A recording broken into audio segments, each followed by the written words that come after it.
Oh, sudah mulai. Ya, sudah mulai. Ya, atlas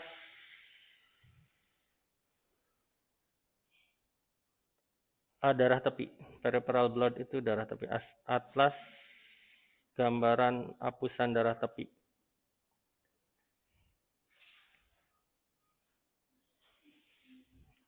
Dikarang oleh Irma Pereira, Tracy George, Daniel Erber.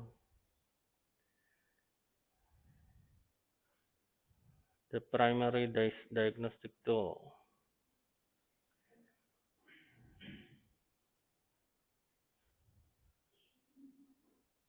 Yang saya punya ini cetakan tahun 2012.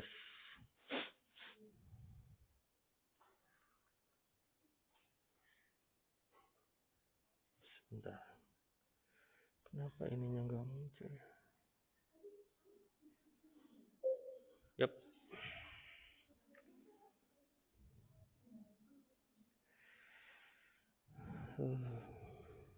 Kita masuk ke bab pertama buku ini. Bab pertama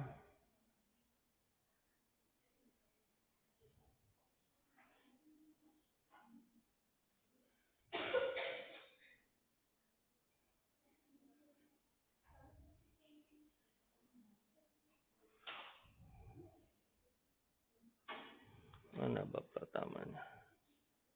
Yup, ya.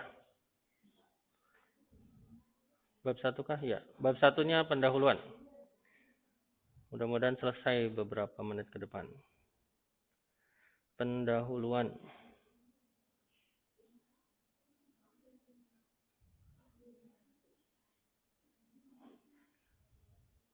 Karena buku ini membahas tentang apusan darah tepi, maka pendahuluannya pun tentang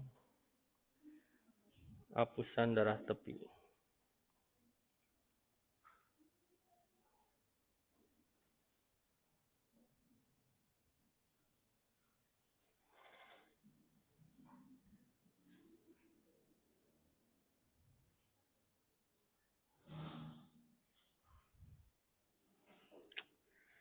Oh, ya.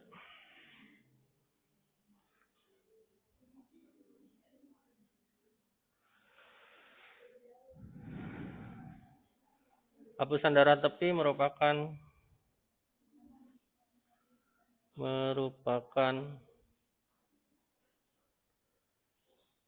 suatu pemeriksaan kualitatif yang menyeluruh, comprehensive qualitative examination.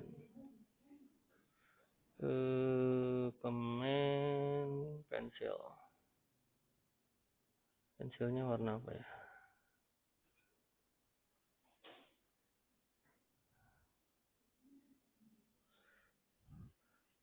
Komprehensif, oh kegedean. Bentar.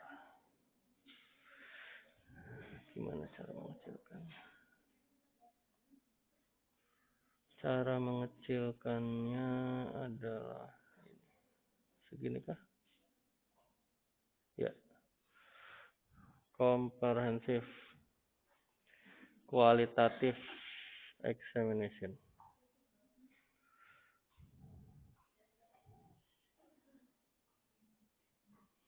Meskipun nanti di bawah ini kan sebagai pendahuluan, bahwa di sini sebetulnya di pendahuluan disebutkan bahwa pemeriksaan ini kalau Anda punya apusan darah tepi diperiksa di bawah mikroskop, maka pada asalnya pemeriksaan yang Anda lakukan itu sifatnya adalah pemeriksaan kualitatif.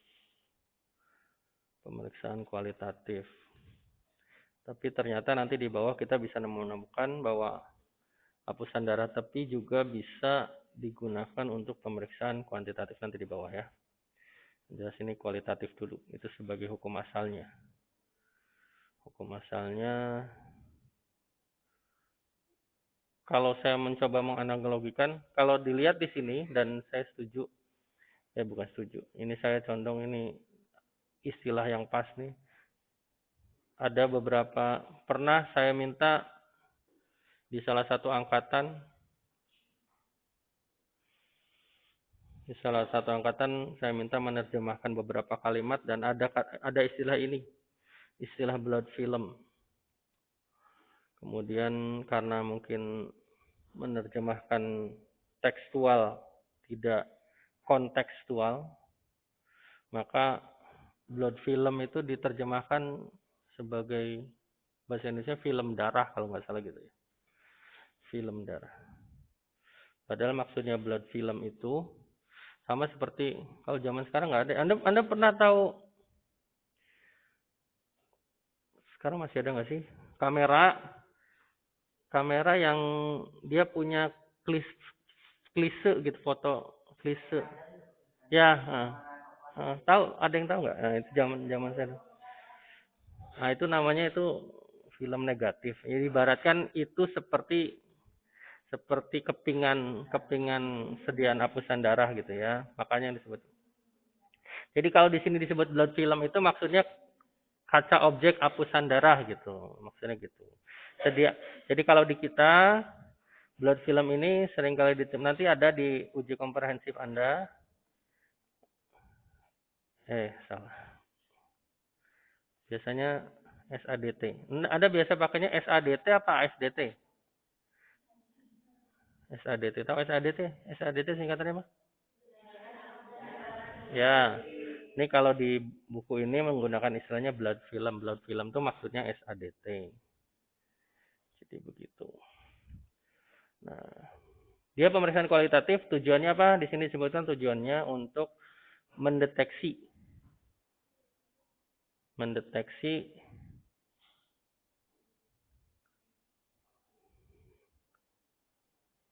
tanda-tanda klinis, mendeteksi tanda-tanda klinis yang bermakna, terutama yang berkaitan dengan ini nih, nyambungnya ke sini ya. Abnormality in leukocyte, erythrocyte, and platelet morphology.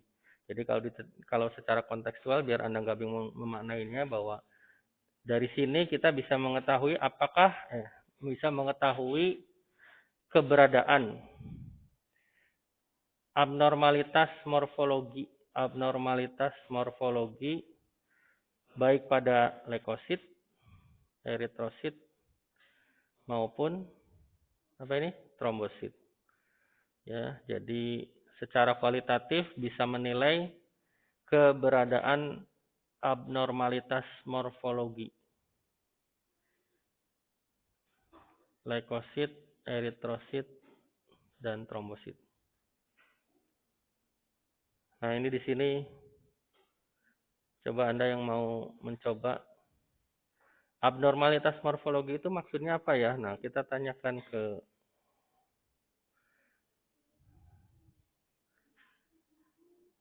abnormalitas morfologi. Tadi saya udah belum? Oh, belum ada. Anda tulis di sini. ChatGPT itu sekarang sedang booming karena katanya di luar sana dan mungkin di Indonesia juga mahasiswa yang kesulitan nyusun karya tulis, nyusun TA, ini minta tolongnya ke sini. Apa maksudnya abnormalitas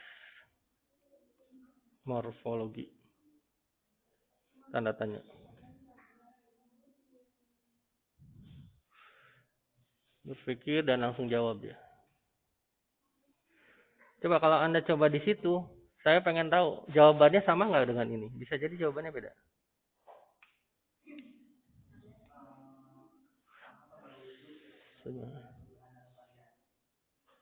Saya perbesar ya. Kayaknya harus diperbesar ya. Gini.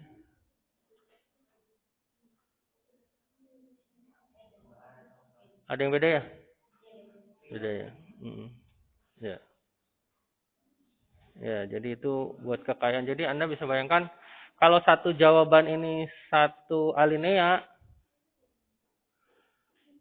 Anda coba di beberapa itu Anda bisa sudah punya beberapa alinea tuh yang bisa digabungkan jadi sebuah karya tulis. Makanya ada sebagian kalangan akademisi yang menganggap bahwa keberadaan ini tuh menghalangi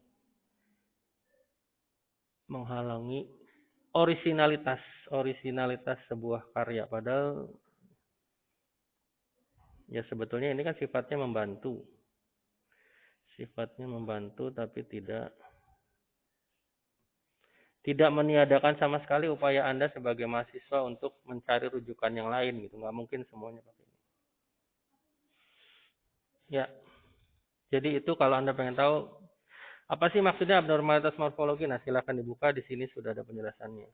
Perubahan atau kelainan dalam struktur bentuk fisik suatu organisme atau bagian tubuh tertentu. Nah, ketika bicara bagian tubuh tertentunya dalam konteks ini gitu, di sini kan disebutkan nih. Oh, nggak bisa ya. Sini disebutkan bahwa bisa dalam struktur sel, jaringan, organ atau sekarang kan di sini pembahasan kita adalah terkait dengan sel-sel darah. Ya, jadi baik dalam strukturnya, dalam bentuknya dan terkait dengan itu. Yang dimaksud morfologi abnormalitas morfologi itu seperti itu. Nah, kalimat berikutnya ini jangan bingung. Kalau tadi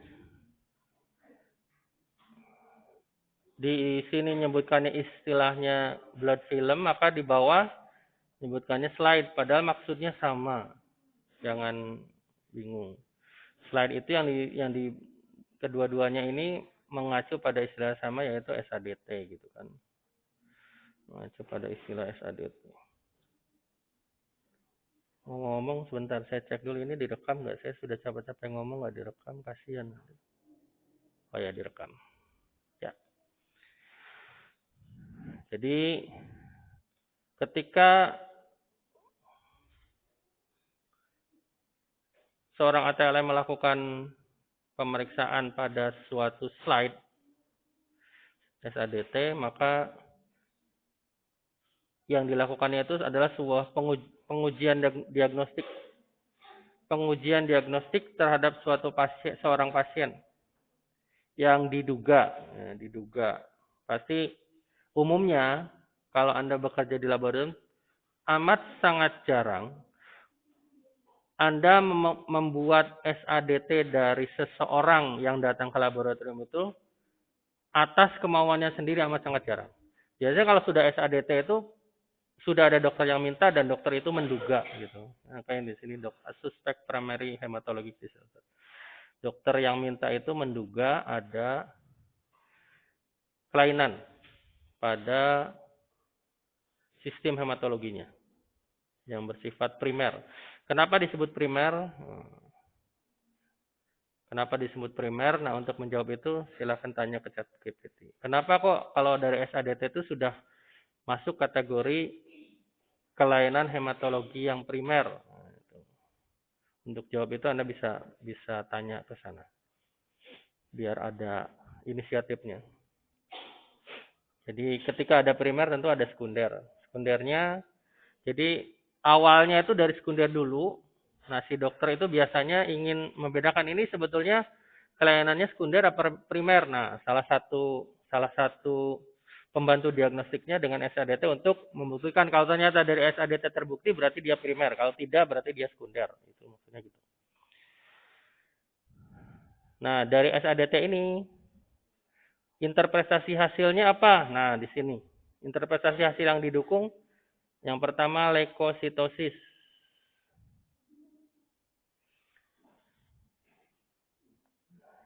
Kurang gede nggak? Kalau saya perbesar lagi, nah, bisa nggak? Tuh kan kepotong. Ya sudah, apa-apa lah.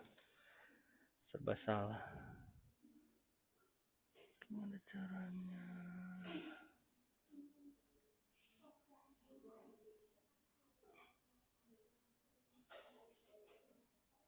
Ya udah gini aja. Ya, leukositosis. Sesuai namanya, ini ditambahkan sitosis. Ini juga sitosis, trombositosis. Itu mengacu pada istilah yang sama terkait dengan kelainan yang berhubungan dengan jumlah ketika bicaranya sitosis, maka ini menandakan bahwa jumlahnya melebihi normal. Tuh ya, kalau sitosis tergantung sebelumnya. Kalau leukositosis berarti jumlah leukositnya melebihi batas normal. Berlawanan dengan istilah yang penia.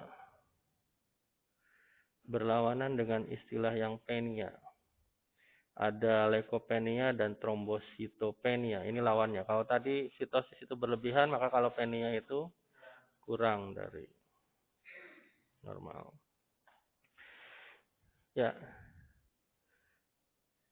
seingat saya, nanti di hematologi 3. Nah, di hematologi 3 itu ada nanti Anda dapatkan salah. Anda dapatkan istilah, di sini nggak ada istilah eritrositosis ya? Ada nggak? Nggak ada ya? Leukositosis, leukopenia, trombositopenia, dan padahal di atas ini ada eritrosit kan? Harusnya kenapa kok nggak diambil eritrositosis? Maka di sini bahwa eritrositosis itu sama dengan istilah polisitemia. Jadi ada eritrositosis itu setara dengan polisitemia. Dan ini yang lebih lazim daripada menggunakan istilah eritrositosis. Padahal secara makna istilah mengarah pada suatu kondisi yang sama. Poli itu banyak.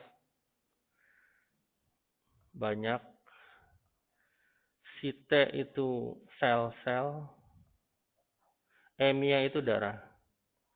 Jadi sel-sel darah jumlahnya berlebihan di dalam sistem sirkulasi, maksudnya gitu. Kenapa padahal sitenya darah, kenapa mengarahnya hanya ke eritrosit? Karena mayoritas darah kita penghuninya adalah eritrosit. Sehingga polisitemia itu mengarahnya pada ke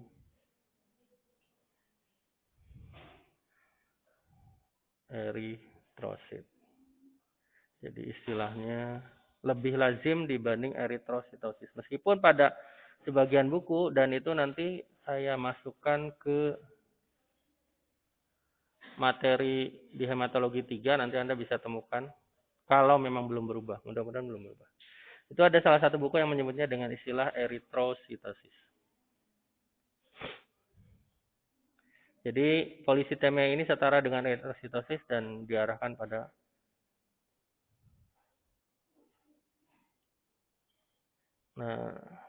kalau ada trombositopenia dan leukopenia, kenapa tidak ada apa? Trombositopenia ada, leukopenia ada. Satunya apa seharusnya? Kalau tadi kan leukositosis, trombositosis, dan eritrositosis yang tergantikan dengan istilah polisitemia. Nah, kalau ini leukopenia sudah ada, ini leukopenia. Trombositopenia ada, yang satunya yang nggak ada apa?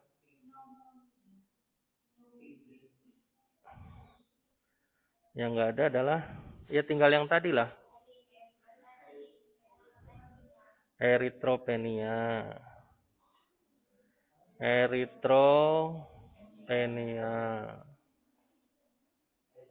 Nah, eritropenia ini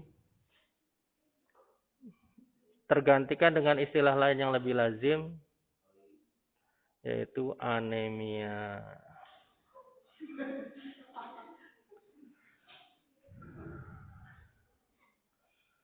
Anda nanti bisa coba tanya ke ChatGPT, apakah betul ada istilah eritropenia gitu ya?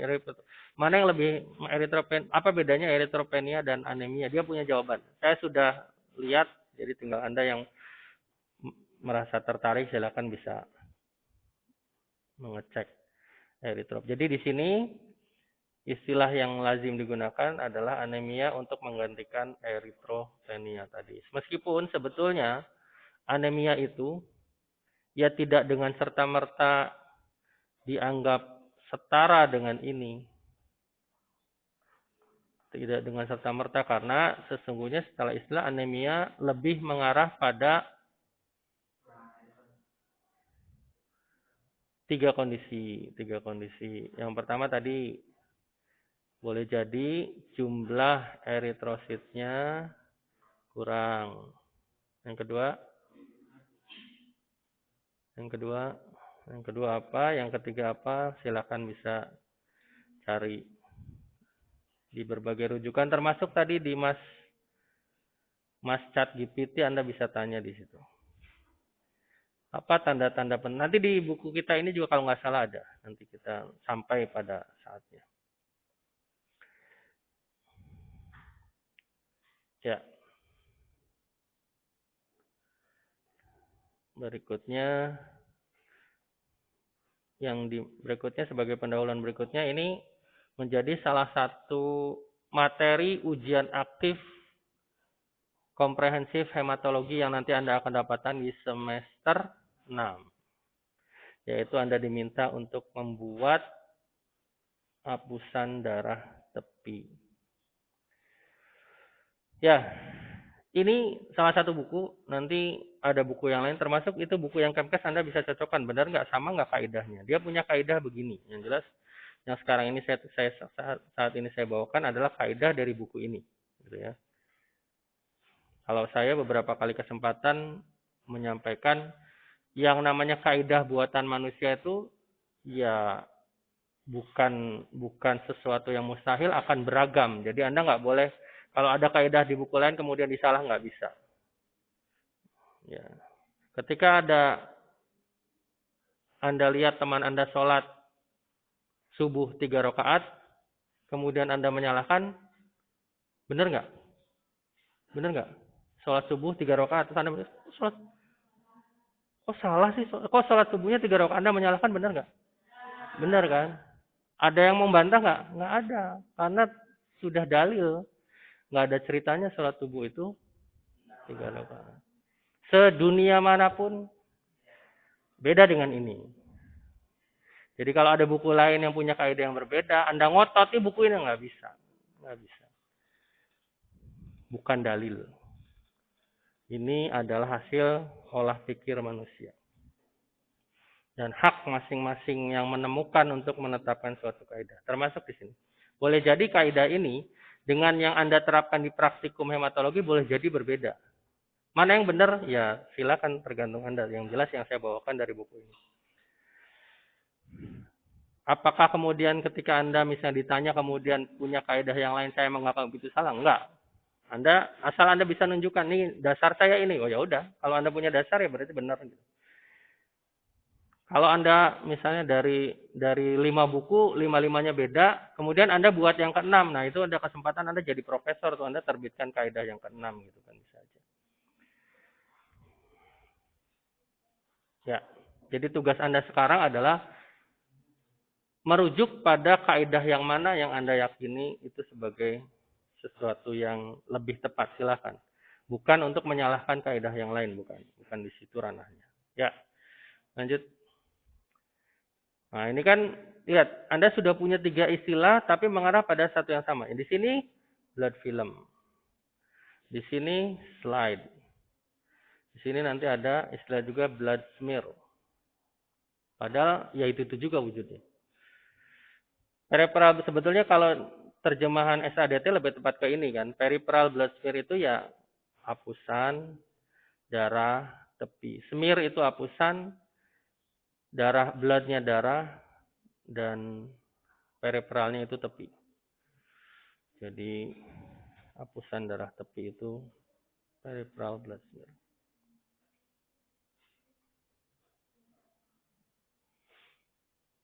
Di sini punya kaidah bahwa ada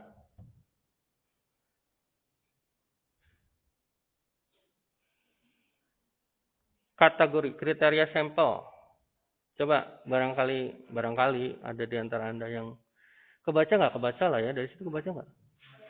Ya. Sampai titik ini. Ini menyatakan kriteria sampel yang diperkenankan menurut buku ini digunakan untuk Anda membuat hapusan. Ada berapa kriteria di sini katanya? Ada 3. Yang pertama, ini darah antikoagulan. Yang kedua, tetesan darah segar dari spet jarum. Dan yang ketiga, tetesan darah segar dari tusukan jari. Jadi bisa salah satu. Jadi apa bedanya yang kedua dengan yang ketiga?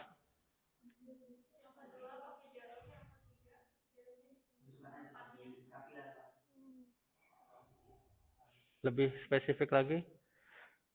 Yang kedua, yang ketiga nggak pakai jarum gitu.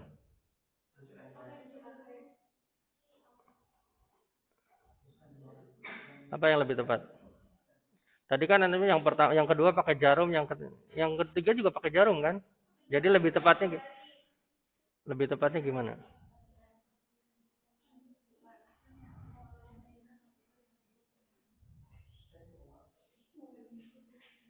Ya.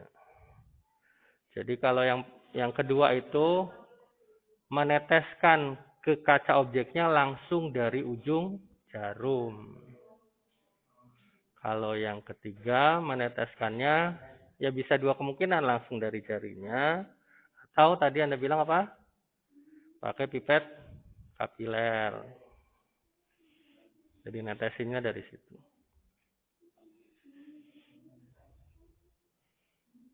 Meskipun kenyataannya ketika Anda praktikum, dan saya baru tahu dan kayaknya itu menjadi salah satu ini juga. Makanya saya bilang kaidahnya nggak ada di sini. Apakah itu boleh? Ya boleh aja kalau gitu. Apa yang Anda lakukan di praktikum, dan ini dilakukan oleh kakak tingkat Anda kemarin yang kompre. Di sini kan pakai, kalau nggak bisa dari sini ya, Mas. Kalau ini dari anticoagulated blood, darah antikoagulan. Kalau tadi kan yang kedua langsung dari jarum tetesin ke situ, yang ketiga dari sini. Yang pertama gimana caranya?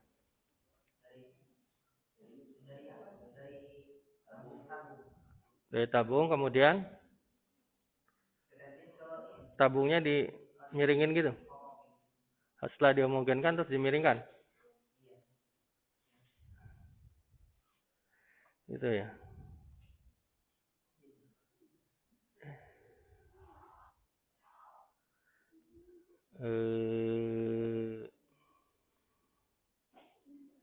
Contoh ini tabungnya gitu kan. Gitu ya. Ini ada darahnya misalnya, ini darahnya. Nah, terus ini dimiringkan gitu ya. Tabungnya ini dimiringkan ke sini gitu. Misalnya.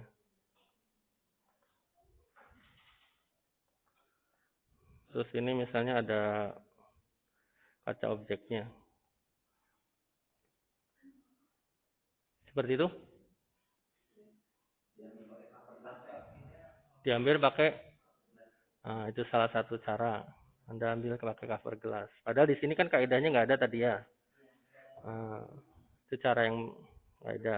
Lagi ada lagi nggak? Pakai mikropipet. Itu juga ada. Di antara ujung jarum, tetesan jari, pipet kapiler, berarti kita punya 4 ya. Punya 4. Yang pertama, ujung jarum. Yang kedua, jari. Yang ketiga, pipet kapiler. Dan yang keempat tadi apa? Mikropipet.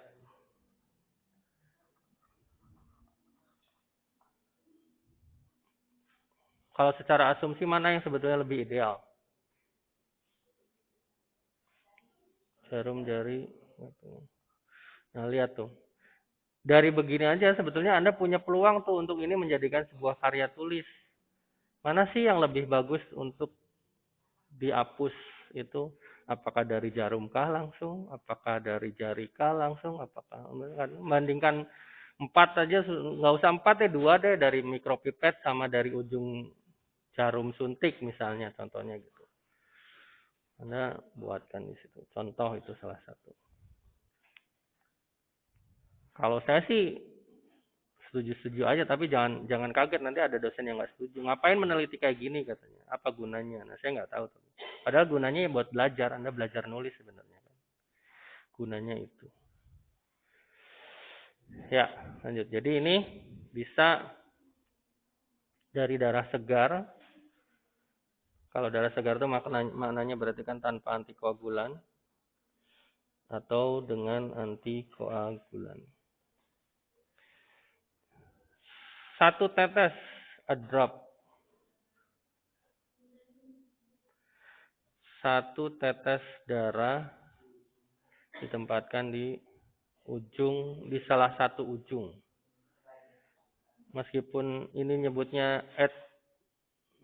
at one n tuh maksudnya kalau secara kebiasaan keumuman obrolan di negeri sana yang namanya 1n itu, misalnya ini kaca objeknya ya. Bisakah saya buat rata? Ya, anggaplah ini rata lah ya.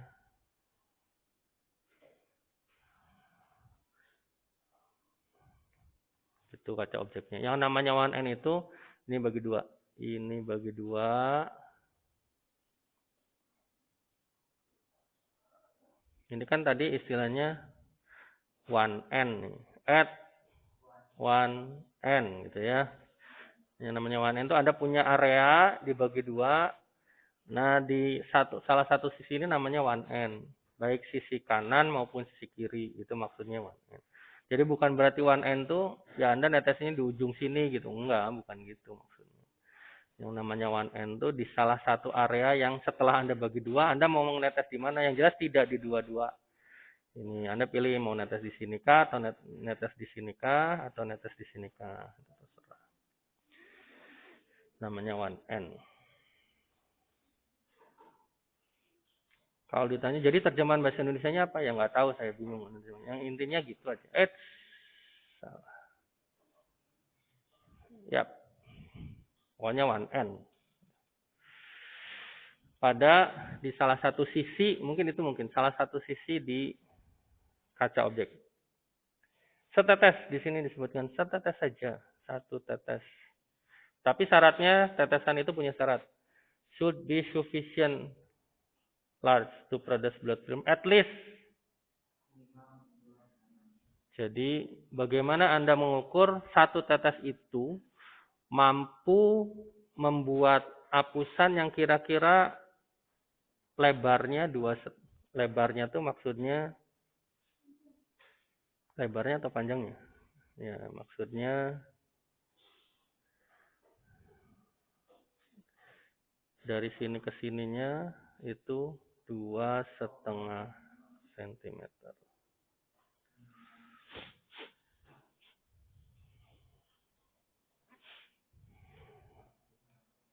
Jadi ini semakin sering berlatih maka semakin bisa memperkirakan bagaimana caranya membuat itu.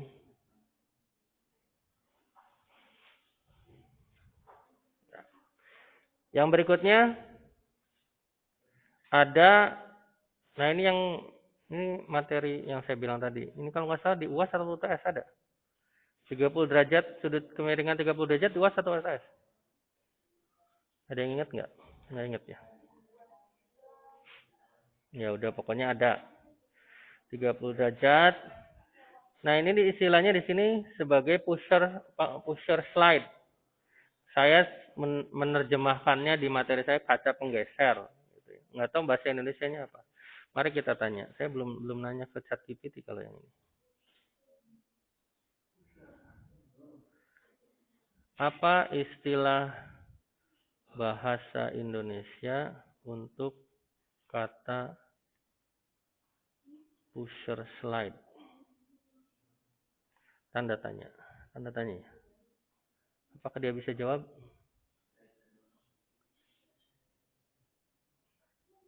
Oh, cukup penggeser aja katanya. Menurut Mas ChatGPT penggeser. Berarti saya tidak keliru menambahkan kata kaca penggeser gitu, berarti benar. Padahal itu ya imajinasi aja, cuman ya jadi penggeser.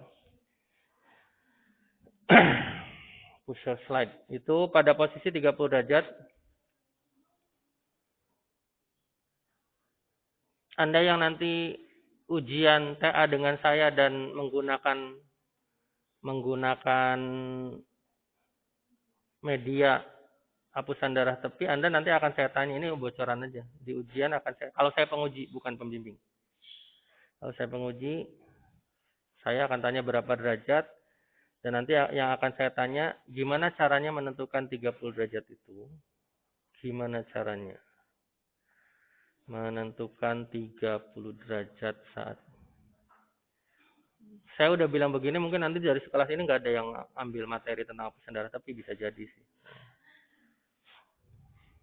Ya. 30 derajat.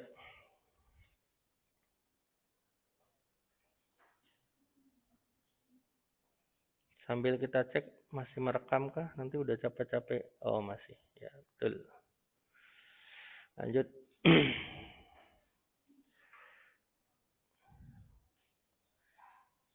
This slide is drawn. Kalau pelafalannya keliru, tolong nanti diperbaiki. This slide is drawn back until it touch the drop of blood. Slide, ketika bicara slide ini, maka yang dibicarakan slide ini itu maksudnya pusher slide tadi gitu ya. Jadi pusher slide itu, nah ini yang saya bisa gambarkannya nggak ya? Jadi dua kalimat ini saling ini.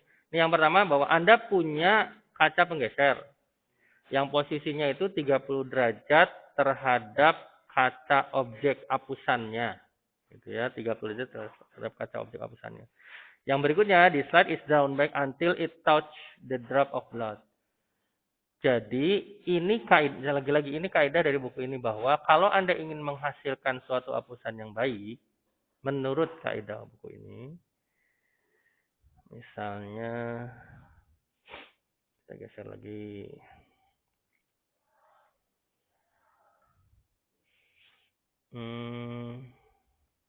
Anggaplah ini dari sisi mana nih? Anda melihat ini kaca objek hapusan, itu. Anda melihatnya dari ini ya, bukan dari atas gitu ya, dari sisi. Nah ini di sini kaca objek penggeser, ini kaca penggeser gitu ya. Nah kemudian Anda punya tetesan darah di sini.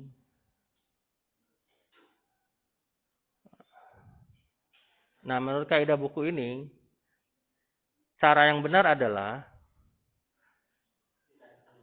Anda pasang dulu ini agak jauh dari tetesannya, kemudian baru geser, tarik sampai nempel. Jadi jangan langsung Anda tempelkan sejak dari atas gitu. Jangan. Menurut buku ini. Kalau Anda punya rujukan lain yang ya langsung tempelkan, ya nggak apa-apa. Kalau ada rujukan yang katanya. Dan itu kan jadi sebetulnya memotivasi untuk mengetes perbedaan. Apa sih bedanya kalau langsung nempel ke darah dengan kita geser dulu gitu ya. Jadi ranah penelitian sebenarnya. Banyak sebenarnya kalau ranah-ranah penelitian. Daripada ngurusin ibu hamil, daripada ngurusin orang mabok gitu kan. Kenapa nggak ngurusin ini, ATLM gitu. Saya kadang suka geleng-geleng aja. Kenapa repot-repot ngurusin ibu hamil, orang mabok. Dan yang dibahas di ujian oleh penguji yang lain, ya yang dibahasnya ibu hamil dan orang maboknya gitu. Nggak ngebahas, Anda meriksa apa sih dari mereka kok yang dibahasnya ibu hamil dan orang maboknya. Yang bukan Anda yang menghamili dan bukan Anda yang ngasih minuman gitu. Kenapa harus dibahas gitu kan. Ya, sekedar buat intermezzo aja. Ya, jadi itu di dalam kaidah buku ini bahwa dia menyarankan Anda taruh 30 derajat. Anda sudah yakin 30 derajat gitu kan. Yang pertama tahapannya yakinkan 30 derajat dulu. Benar nggak 30 derajat nih gitu kan. Kemudian geser, round back. Geser pelan-pelan sampai nyentuh. Nyentuh, jadi tidak merusak, hanya sebatas menyentuh gitu kan, menyentuh tetesan darah yang berikutnya.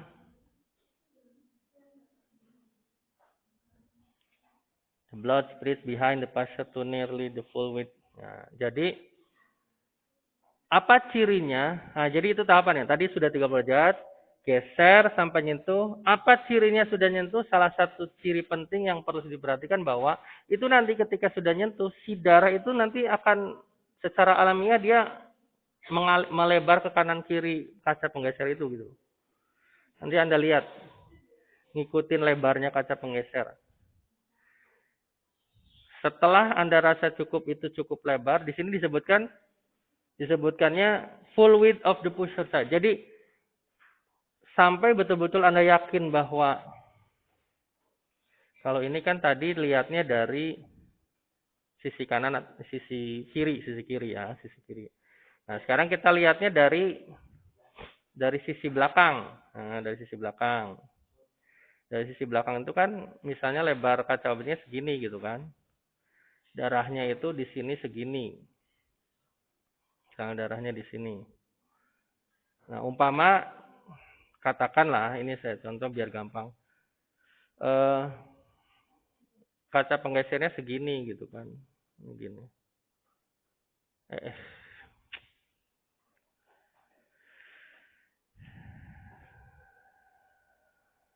Gitu kaca penggeser. Terbayang ya kalau dari belakang gitu kan. Kebayang ya, mudah-mudahan kebayang. Yang nggak kebayang Anda bayangin yang lain nggak apa-apa deh. Pokoknya yang penting. Nah, nanti ini salah satu ininya dia akan gitu, dia ke kanan kiri. Nah, usahakan tadi syaratnya. Usahakan betul-betul full width of the pusher cell. Jadi benar-benar jangan geser ke depan dulu sebelum Anda yakin itu udah paling lebar gitu. Udah paling mentok ya, lebarnya segitu ya sudah. Nah, terus berikutnya the pusher slide then advance smoothly and quickly. Nah, ini yang di sini yang terus terang bukan keahlian saya. Halus dan cepat. Halus dan cepat. Ya begitulah saya maksudnya. Cepat tapi nggak serampangan gitu. Cepat tapi terukur maksudnya gitu. Jadi gesernya jangan pelan, enggak. Gesernya sekali geser tapi dengan tekanan smoothly itu maksudnya jangan sampai, contohnya mana gitu. Jangan sampai gitu ya maksudnya neken. Tadi kenapa kalau ya ini terus terang akhirnya ujung hasilnya itu terlihatnya di sini. Seberapa mampu Anda menepati kaidah smoothly and quickly ini gitu.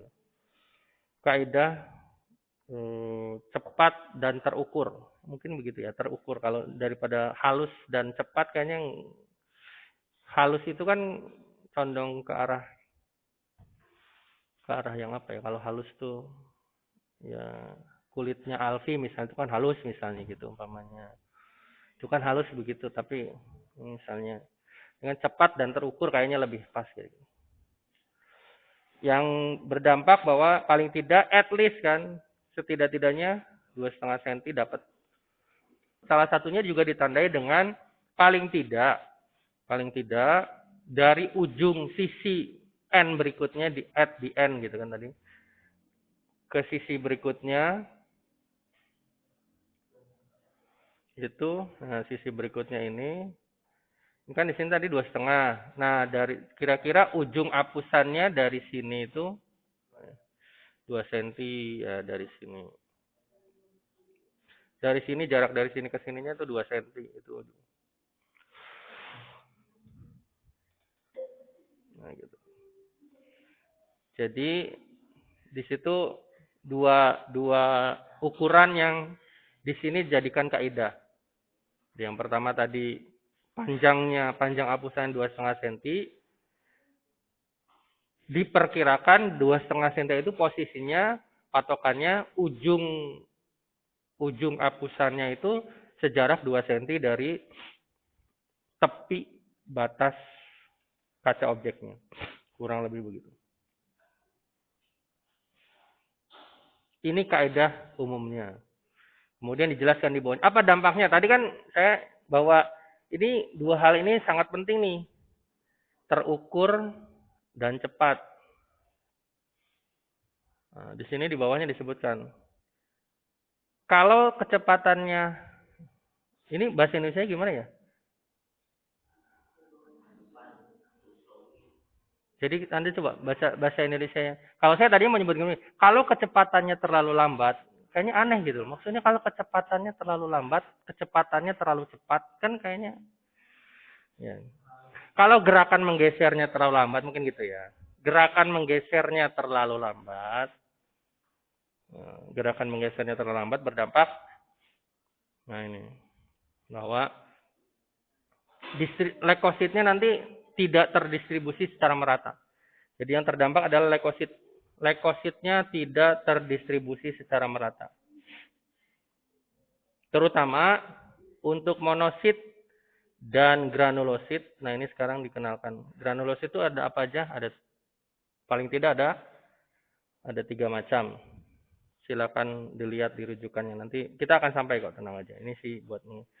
Monosit dan granulosit. Kalau ini disebut monosit dan granulosit, artinya yang tidak termasuk di sini adalah limfosit. Limfosit tidak termasuk. Jadi umumnya yang akan bertumpuk dan tidak tersebar merata adalah monosit dan granulosit. Kenapa? Di mana bertumpuknya?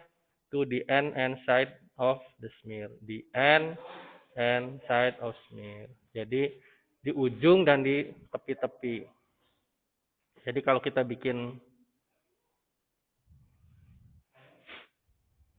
nanti ada nggak ya? Nanti ada, kita ke bawah aja deh ya, yang contoh. Nah misalnya ini gambarnya. Nah ini, ya ini meskipun ini cerita tentang good smear. Nah jadi nanti kalau tadi itu, nanti dia akan numpuk di sini dan di sini gitu ya, numpuknya di sini. Nanti jadi sulit untuk dianalisis untuk monosit dan granulosit kalau gerakan menggesernya terlalu lambat. Gerakan menggesernya terlalu lambat.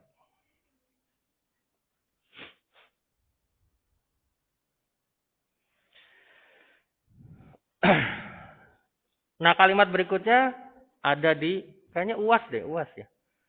Ketika dikaitkan dengan nilai hematokrit.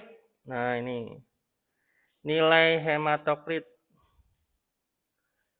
Kalau nilai hematokrit dari sampel yang mau Anda buat hapusan itu lebih tinggi dari normal, maka sudutnya katanya apa? Must be lower. Artinya kalau must be lower berarti harus lebih rendah dari berapa derajat?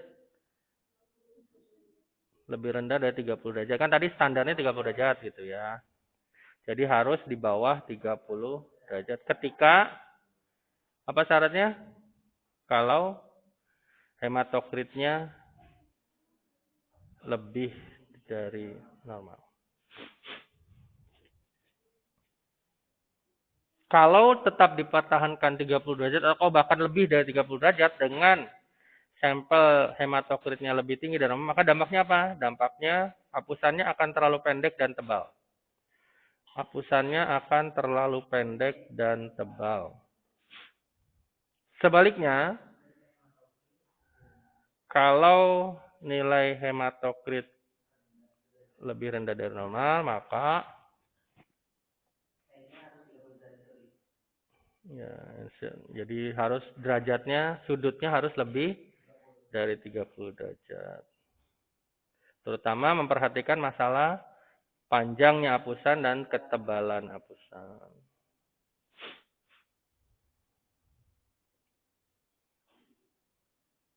Dari kaidah yang terakhir ini kita baca. Misalnya kita contohkan simulasi suatu kasus. Anda sedang bekerja di suatu lab klinik misalnya. Datang pasien, bawa lembar permintaan, di situ mohon dibuatkan hapusan darah tepi. Dengan kaidah ini,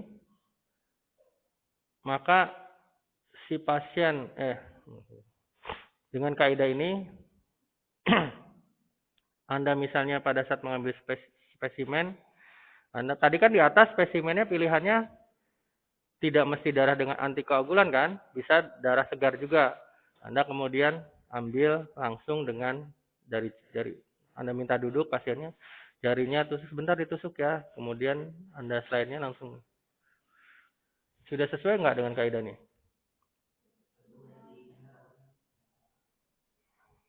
Ya, jawabannya ya tidak. Ini nanti soal-soal model begini muncul di uji kompetensi. Nanti menginspirasi saya untuk buat. Jadi ketika Anda datang, ada permintaan dokter atas seorang pasien untuk buat hapusan darah tepi.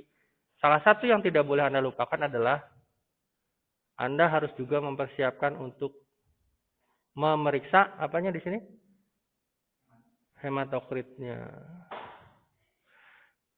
Karena pada umumnya dokter yang meminta pemeriksaan hapusan darah tepi menduga ada kelainan darah pada pasiennya.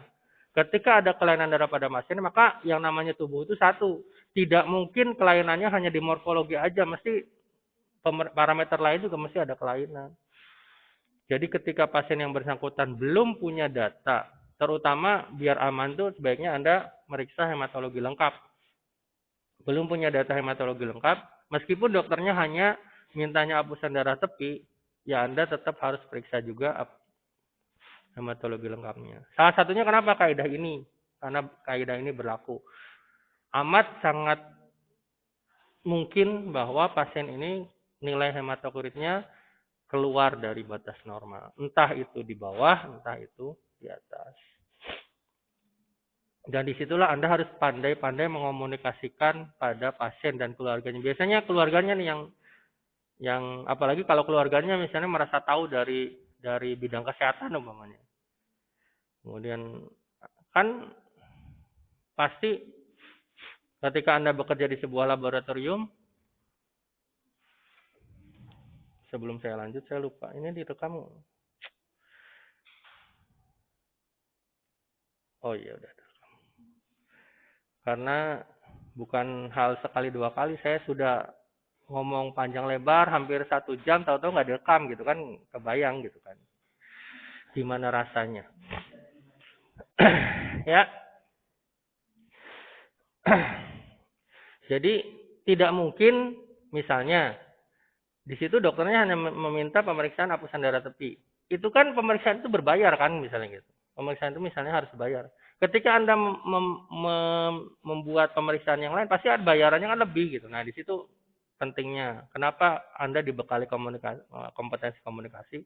Ya harus menyampaikan baik-baik meskipun di situ hanya dokternya minta untuk periksa hapusan darah tepi, tetapi yang ternyata pasien yang bersangkutan itu belum punya data hematologi terakhirnya, ya mau tidak mau Anda harus bisa menyampaikan bahwa tetap Anda butuh data hematologi itu karena ketika hasil hapusannya tidak berkualitas, maka untuk menunjang diagnostik pun jadi akan lebih sulit.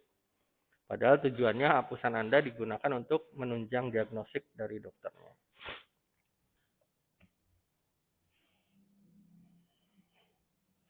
Ya, nanti Anda akan mengalami itu, yang ke situasi-situasi begitu nanti akan ketemu terutama tadi karakteristik misalnya baik pasien maupun keluarga pasien yang merasa karena kesehatan mereka juga tahu gitu.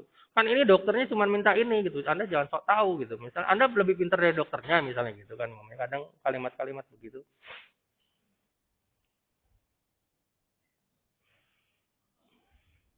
Ya. Jadi padahal dari mana Anda tahu hematokrit yang bersangkutan lebih tinggi dari normal, lebih rendah dari normal kalau Anda nggak periksa gitu kan. Bagaimana kan nggak bisa. Meskipun sekarang beruntung Anda karena COVID kemarin tuh Anda punya yang namanya pulse oximeter. Pulse oximeter itu kalau yang bagus dia di situ indikator hematokrit pun ada biasanya. Jadi nggak perlu repot-repot tusuk-tusuk, Anda sudah langsung bisa paling tidak memperkirakan nilai hematokrit. Ya, bagaimana gambaran ini alinea berikutnya, bagaimana gambaran hapusan darah tepi yang baik? Hapusan darah tepi yang baik. Ini saya belum. Coba ini nih. Ini Indonesianya apa bahasa Indonesianya?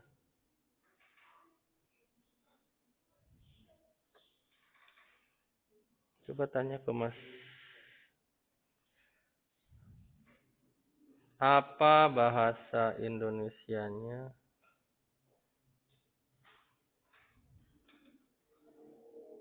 Wed shape.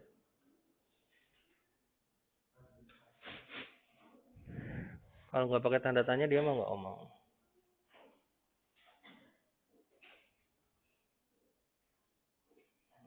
Dia jawabnya berkata-kata. Jawabnya lebih dari satu kalimat, jadi kan.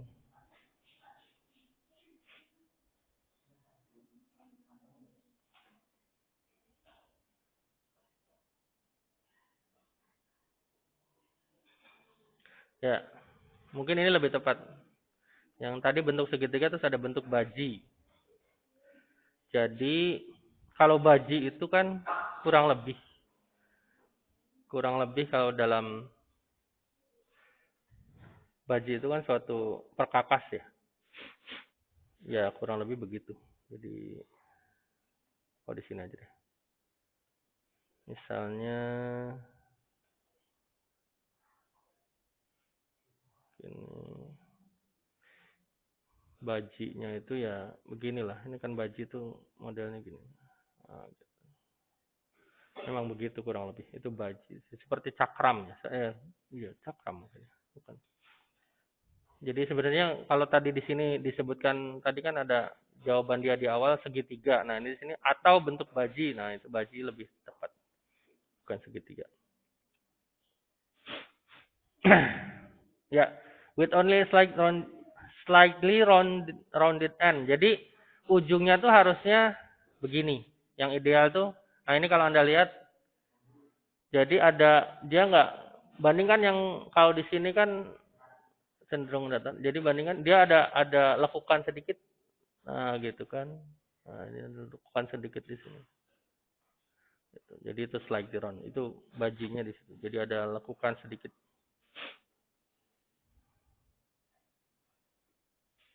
Lekukan sedikit.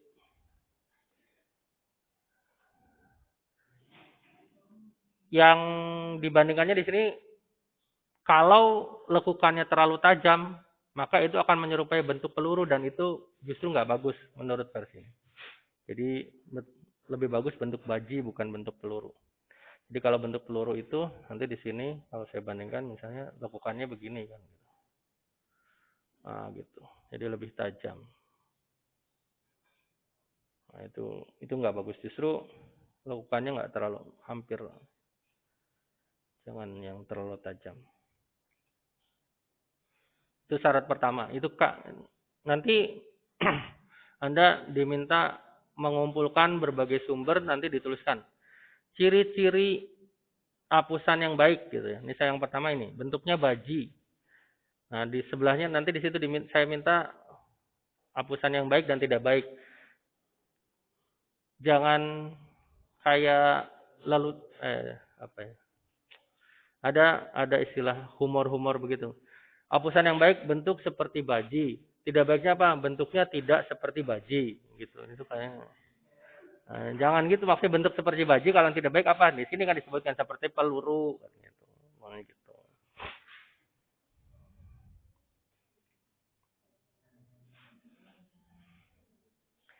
Ya, itu yang jadi yang baik itu baji, yang tidak baik seperti peluru. Yang kedua ini yang satu tadi seperti baji itu. Apa kok nggak bisa? Ya, yang satu, yang kedua nih ada gradasi dari tebal ke tipis. Jadi peralihan yang lembut. Jadi nggak seperti tangga maksudnya. Kalau mungkin Anda tahu di beberapa pusat perbelanjaan atau di bawah ada nggak sih? Kan kadang suka sebelahan tuh, ada yang tangga dan ada yang turunan, nah itu. Turunan yang halus gitu ya maksudnya. Itu bandingannya di situ. Jadi maksudnya normal gradasi itu thick to thin dulu jadi gitu. Jadi pergeseran itu benar-benar lembut begitu. Seperti turunan, jadi nggak seperti tangga. Tangga tuh seperti tumpuk-tumpukan gitu, enggak gitu. Nah, itu jadi nanti ada cerita. Kalau yang bagusnya itu pergeserannya lembut seperti turunan, yang kedua bertumpuk-tumpuk seperti tangga, itu yang tidak baiknya, kurang lebih begitulah bikinnya. Jangan ini yang bagusnya seperti turunan, yang tidak bagusnya tidak seperti turunan. Jadi gampang, jawaban gampang kayak gitu. Itu yang kedua. Yang ketiga, dan di buku yang lain ada ciri-ciri yang lain kok. Anda semakin banyak Anda buka rujukan, Anda punya banyak modal buat menyebutkan yang baik dan tidak baik. Yang ketiga, ujungnya, the edge of the smear ya. Ya, the edge of the smear yang tadi bahwa ujung lekukan tadi tepi maksudnya. Jadi jangan sampai terlalu lebar ke sana. Jadi ini kayak ini nggak bagus nih, ini nggak bagus. Jadi tetap ada celah, ada batas ya. Ada batas antara apusan dengan ujung kaca objeknya. Jadi mungkin kita buat yang ini di sini aja tadi ya, yang good ya.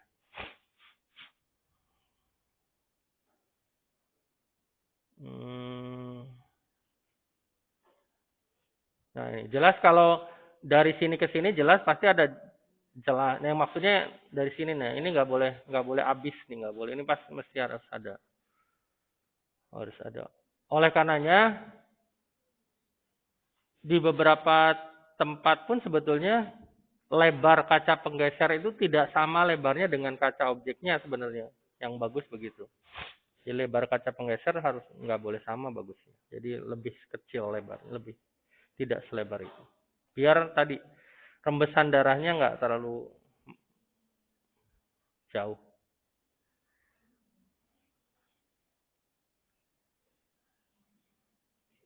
Ya, itu yang ketiga.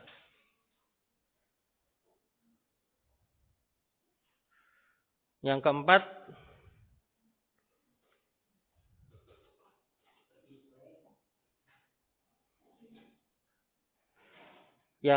itu terkait dengan yang tadi ini.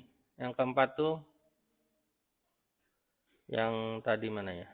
Ini yang ini. Jadi monosit dan granulosit. Yang keempat itu di tepi-tepi apusan jangan sampai banyak monosit dan granulosit. Ya. Jadi di tepi apusan itu harusnya Anda sedikit menemukan monosit dan granulosit. Tepi itu terhitungnya termasuk, kalau tadi kan ini tepi, kalau sekarang ini tepinya termasuk yang ini, jadi segini nih. Bentar saya arsir ya, ini saya arsir. Nah ini saya arsir. Nah ini maksudnya. Ini yang saya arsir. Yang saya arsir contohnya itu yang itu Anda sebelum Anda minta atasan pimpinan Anda atau senior Anda untuk menganalisis, Anda cek dulu untuk membuktikan bahwa apusan darah ini bagus. Itu salah satunya cek. Anda lihat di bagian ini banyak monosit nggak? Kalau nggak berarti bagus apusannya. Kalau monosit banyak. Dan itu seingat saya menjadi soal UAS kayaknya. Kalau nggak salah ada. Meskipun sebetulnya saya nggak ngambil dari buku ini untuk kalimat itu, tapi ternyata buku ini sepaham dengan buku yang lain. Ya, jadi, nah ini di sini disebutkan kan available for scanning. Jadi maksudnya sebelum Anda serahkan ke yang lain, Anda scanning, Anda cek, yakinkan dulu tadi di area itu harusnya nggak boleh ada monos. Kalau ternyata banyak ya udah berarti ini nggak layak diserahkan ke yang lain untuk diperiksa. Udah Anda bikin baru gitu. Maksudnya gitu. Jangan memaksakan orang lain periksa padahal Anda sudah tahu bahwa itu tidak layak diperiksa. Itu cara membuat. Sekarang pewarnaannya. Masih ada waktu, masih sedikit lagi. Ini berarti kita menyelesaikan di halaman ini aja ya, sampai subjudul ini ya. Pewarnaan umumnya pakai Rai Kimsa dan nanti Anda kompre pun pakai pewarnanya pakai Rai Kimsa. Kalau pewarnaan pakai Rai Kimsa, maka di sini nanti sel-sel darah ini akan punya karakteristik yang khas. Mulai dari yang pertama, eritrosit itu akan tampak warnanya salmon pink.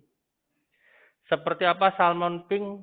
Nah, kalau Anda nanya ChatGPT, nanti ChatGPT akan jawabnya unik. Saya sudah pernah nanya. Anda kalau mau nanya silakan. Dia jawabnya unik. Seperti apa warna salmon pink? Ini jawabnya unik aja. Silakan Anda kalau yang penasaran bisa tanya. Ya, nanyanya jangan ke ChatGPT pokoknya. Anda kalau pengen tahu salmon pink seperti apa, kemudian neutrophil itu dark purple.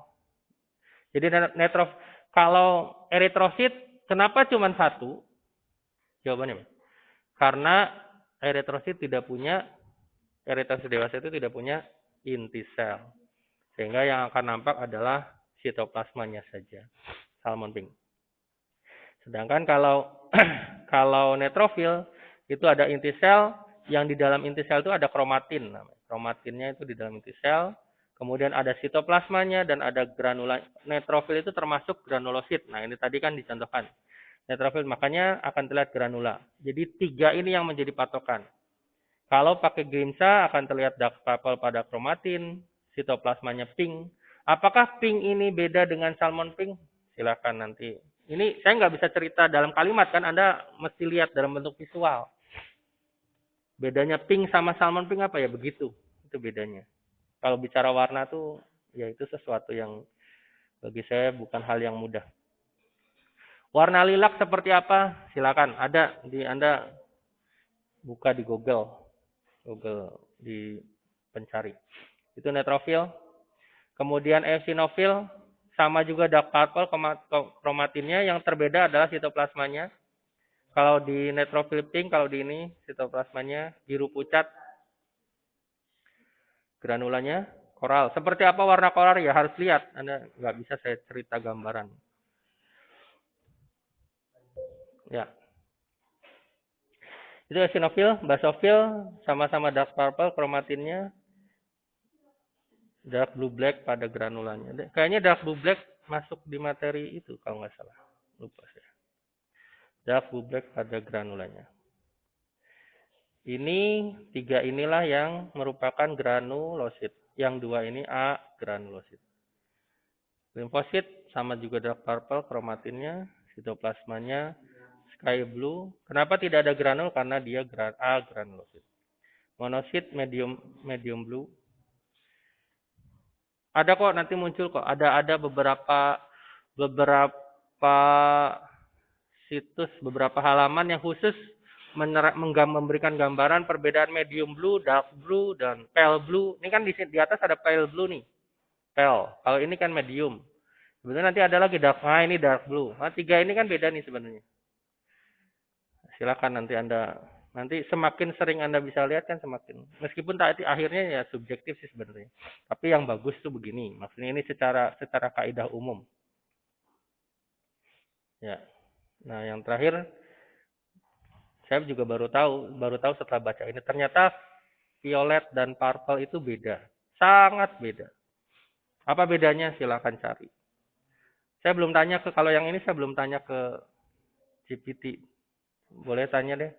Apa bedanya violet dan purple? Tapi Anda akan lebih jelas kalau ada gambar kan? Oh, gini tuh violet dan purple bedanya. Ada satu cerita halaman khusus menceritakan itu tadi, perbedaan itu.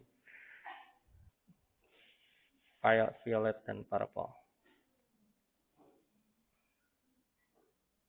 Ya, baik. Ini nanti di sini bawahnya terkait dengan interpretasi hasilnya. Mungkin kita akan lanjutkan di kesempatan berikutnya.